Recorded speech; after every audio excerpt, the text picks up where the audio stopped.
SPF'lar hayotimizda qanchalik muhim rol o'ynashini bilasizmi? Keling tahlil qilib ko'raylik. Ushbu rasmda ko'rib turgan ayol avstraliyalik haydovchi umri davomida SPF dan foydalanmagan, o'ng yuziga doim quyosh tushib turgan, chap yuziga deyarli tushmagan.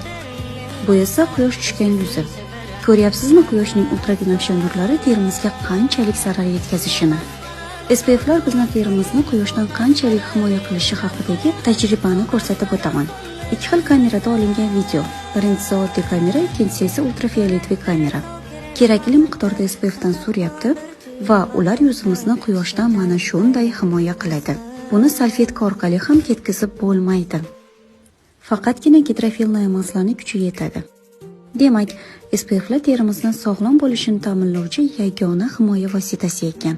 Undan yil davomida foydalanishni unutmang. Albatta, sifatli va tabiiy bo'lsin.